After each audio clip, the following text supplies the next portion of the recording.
Hello, welcome back. We are talking about Nagini today, and not just her life story before and after she was Horcruxed, but how did she get into Voldemort's possession, what happened in that in-between, and what happened between Crimes of Grindelwald and Goblet of Fire, where we see her again. As you guys can see, I have my Harry Potter nails back on, and we'll be doing a nail tour at the end, and I'll get to talk about this a little bit. As viewers, we all met Nagini in 1994 in Goblet of Fire when she slithered in and told Voldemort that the Muggle caretaker was listening, and then she got to eat Frank Bryce for dinner. But in 1927, in Crimes of Grindelwald, she is actually first seen with the wizarding circus owned by that sketchy-ass man named Skinder. And we meet her here because this is when Credence has joined the circus, and that's where we find him again once the movies resume. Due to both of their seemingly dark nature and being misunderstood, the two became really good friends right off and eventually kind of fell in love, which is the vibes that we got. But these movies never go super deep into romance. It's just like implied.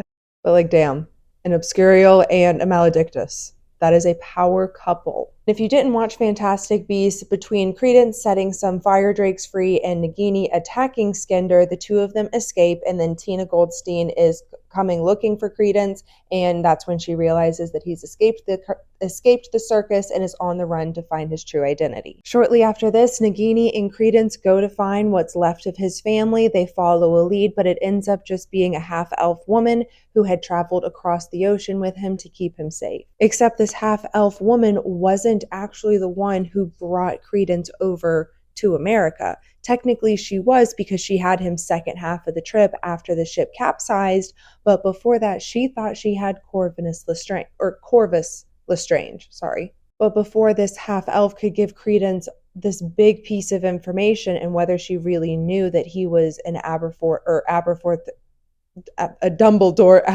son, a Dumbledore, and not the Lestrange son, we won't really know, because one of Grindelwald's men came and attacked and killed her and then trapped Nagini in a wall, and then all of a sudden they got out of there. And clearly Grindelwald was aware of their location the entire time, because in this little attic hideout where they were, where you could see this gorgeous view of the Eiffel Tower, Grindelwald was able to find them on the rooftop to give Credence and Nagini, but mainly Credence, a message. They get to the mausoleum, everybody ends up going inside, shit goes down.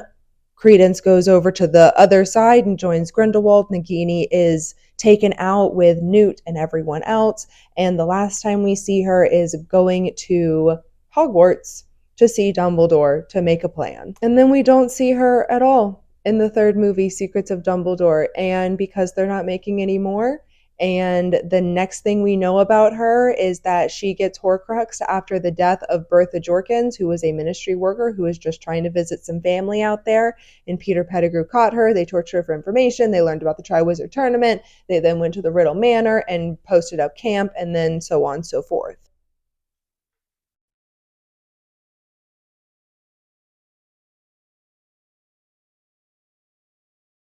One thing you might not have known about the Maledictus blood curse is that when the human being is trapped in the form of an animal for the rest of their lives, they still have the lifespan of a human.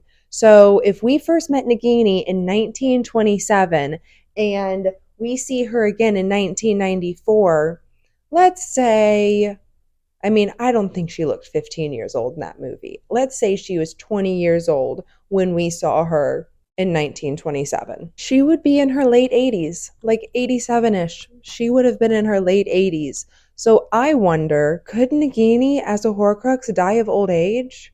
Girl was getting old. She could have died of old age. If they hadn't killed her, she could have died of old age, but would the Horcrux have kept her alive? Kept her from death as well? Did it keep her strong? Did they have mutual strength? And that was why she got along with Voldemort so well? Did he somehow extend her life? But honestly, I would doubt she would want an extended life, especially because most people actually theorize that she turned over to the dark side after being such a different human being than the snake that she portrayed as such a devoted follower and friend of Voldemort. Even Dumbledore quoted that Nagini was something that he could have cared about For as much as Voldemort could care about something, he cared about Nagini the most. So there's no denying the two had a very odd connection, especially as two living things with a connected soul. And I guess it's very similar to the connection he had to Harry, as far as being able to possess him, enter his mind, share thoughts, have a bit of telepathy going on. Anyway, let's say she wasn't going to die. Let's say she was going to stay alive for as long as Voldemort was alive, and the two of them would have lived out their days together talking in the weird snake language. For as much as Dumbledore knew Voldemort was in Albania this entire time, he had to know Nagini was there too. And it's hard for me to believe that the two of them didn't meet until she was Horcruxed. He had to have met her long before that, because it's also canon that he survived off of milking her venom until he was able to be put back into a body again. But he didn't have Pettigrew again until the end of the third year until the end of Prisoner of Azkaban. He didn't have Peter Pettigrew. So when Peter Pettigrew showed up, he was milking Nagini's venom to give it to Voldemort. But it was right before Harry went to school that Voldemort attached himself to Quirrell and leached off of his body like a parasite. Personally, I have a theory that he had met Nagini long before he was even destroyed by trying to Avada Kedavra Harry, that he actually had Nagini with him that night and was trying to Avada Kedavra Harry to put that Horcrux into Nagini right then and there with Harry's death. And then I think that's how he was able to survive for those years until he was able to latch onto Quirrell, and then survive until he found Pettigrew. When Dumbledore says his sources tell him that Voldemort is in Albania, would that have been Snape? Because we don't know of any other Death Eaters that were double agents, so unless he was just able to keep really good tabs on him, but Voldemort's followers knew to find him in Albania. I mean, if Peter Pettigrew could figure something out, then Snape definitely could. So Snape had to have known, and Snape had to have been the informant. But really, to go from the woman that we see in Crimes of Grindelwald to being the Nagini that is able to not only eat Bathilda Bagshot, but also possess her body just to attack Harry. Like, the things that she did as a snake. And granted, a lot of the time it was Voldemort possessing her to do his bidding. So maybe every time he did it, he was possessing her. Maybe she was possessed the entire time and she didn't have free will. Maybe she wasn't on his side. Maybe she didn't like him the way everybody thinks that she did. Maybe Voldemort caring about her was just caring about himself. It was his soul in there. He's stroking his own. Somebody said that to me one time. Somebody messaged me that on TikTok, that he's stroking his own ego when he pets Nagini. But let's talk about how Nagini really died in the books. Neville beheading Nagini because Voldemort paraded back up to the castle with a dead Harry. He had Nagini draped around him like a fancy-ass scarf. He starts doing this or that. He summons the Sorting Hat. He shoves it down on Neville's head. He sets that bitch on fire. And Neville pulls the sword of Gryffindor and slices Nagini's head off right then and there and starts the fight. So immediately from that moment, Voldemort is one leg left. It doesn't go all the way down to Nagini almost attacking Ron and Hermione. She's already gone. It is just Voldemort. Neville stood true. He was like, Harry gave me one task. He put one thing on me, and it is to get close to that snake. And I'm going to find a way to kill that snake. Sorry, I almost went into tears thinking about Neville. He's the best of them all. Oh, another difference was that Nagini kills Snape in the Shrieking Shack, but Voldemort has her in this like protective cage the entire time. So through this entire battle, he has her on lockdown, so no one can get to her. It is only when he thinks Harry's dead that he starts parading himself and his immortality around. Once again, nail in the coffin of his ego and his pride will be his downfall. There have been rumors, honestly, unconfirmed if they're totally true. Don't take my word for it. Hold on, the cat's doing something she's not supposed to. I got so blessed with Oliver. I cannot express how good Oliver is. He is the best cat in the world. He's got kitty cat common sense. He does everything right. He is so sweet. He never screams at me for food. He's just perfect in every single way, shape, or form. That cat sleeps through the night. He snuggles next to me and he does not wake up until I wake up, and then I give him sufficient petting. Then he will stretch his little lazy ass out of bed. He is the perfect cat. She, on the other end, is getting into all kinds of shit all the time like she's some toddler, and I'm not used to a cat like this because Oliver has always been perfect. Trying to remember the train of thought that I had before I got distracted by the cats. It's very hard. They're so cute.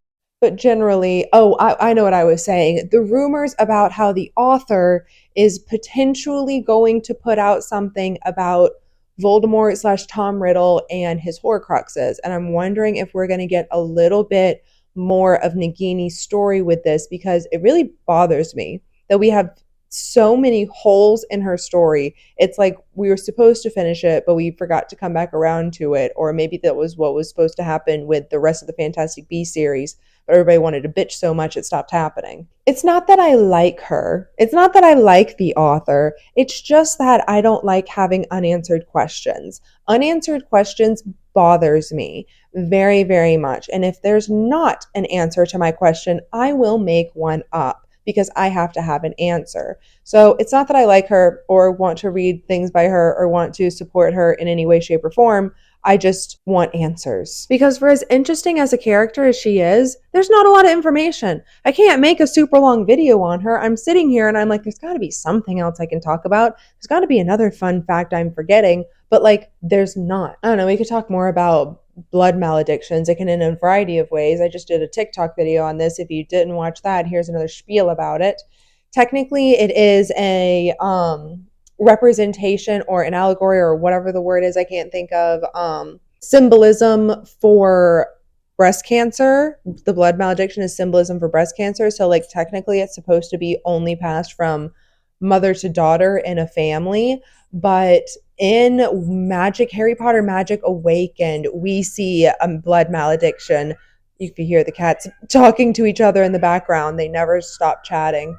It's so funny. Oliver, she's over here. Anyway, there's somebody in Magic Awakened who is a male who got it from his father. His name's Kenji, and he turns into a fox, and he got it from his father. So we do see another example in another gender, but Magic Awakened really isn't canon, so that's just like a vague example. Astoria Greengrass had another variety of a blood malediction. It just manifested and ended her life in a different way. But yeah, that's about all I got for you guys today. One last little thing is that on my TikTok page, there is a link tree. I'm actually going to put the link below anyway, so you don't have to do all the mental gymnastics of all that. There will be a link in the description below of a Printify shop where I am selling, there's like 30, 40 stickers on there at some point, but they're all Harry Potter related stickers. There's one Marvel crossover sticker and one Percy Jackson sticker, but the vast majority is Harry Potter stickers, and I am posting these and making these and selling these to raise money for a move to New York. I should be moving mid-September next month, and it's really expensive to move all the way across the country. So I'm asking for a little bit of help, because if I get to move to New York, then I will have access to YouTube editing, professional cameras, gameplay, and I don't know. Those are just the main big things. Is somebody else is going to edit these YouTubes, and it's not going to be me, and it's going to be way better. So if you want better YouTubing, if you're one of the people that want to fucking bitch about my YouTube editing, or want to bitch about how far away the camera is, or bitch about the fucking audio quality, or bitch about this, that, or whatever else, if you're one of those people, go buy a fucking sticker so that way I can fucking afford for somebody else to do this shit, because I'm not good at this. This isn't my skill. I'm just doing my best. I had never edited a YouTube video before in my life. You edit a YouTube video. Anyway, if you would like to support my move to New York so I could do gameplay and have better YouTube editing, please go buy a sticker in the Printify link below. They're all $7, and then plus shipping, I think, but they're all $7. And don't forget to comment with the heart color of your house to earn house points. The winner of this month will be announced on August 31st. As always, thank you so much for watching, and I love you all. Have a wonderful day. Bye. Also, next week will be a selfish me time video where I do Harry Potter related crafts. I haven't fully decided what I feel like doing that day. I will decide what I feel like doing that day on the day that I film. I have a colonoscopy on Thursday of next week, and Thursday/Friday are usually my film and editing days. So that way I have plenty of time to attempt an upload where I'm not banging my head against a wall because it takes too long and it's Monday afternoon and it's still not uploaded. I have Crohn's disease. This is my 4th colonoscopy. I'm going to take it easy on myself and I'm just going to have selfish me time and we're going to do craft time for next week's YouTube video. So yeah. Nail tour. I put these on for my own serotonin needs, but I also am thrilled to be able to tell you guys that the fabulous little girly pop who made these for me, her name's Alice, she lives in the UK, she has finally opened an Etsy shop, and I will link that in the description of this YouTube video. She has this exact set on her Etsy shop, so if you want my exact set, you can order that from her. So we've got the love potion right here. You can see the liquid moving around in there. Sorry, I'm like shaking and I have bread on my hands because I was just making bread. This is Spew. She even wrote the establishment date on it. The middle finger is the Dementor because you can tell the Dementors to fuck off. Anyway, we have the pumpkin patches, which are unreal. Like the dimension on these pumpkins are crazy.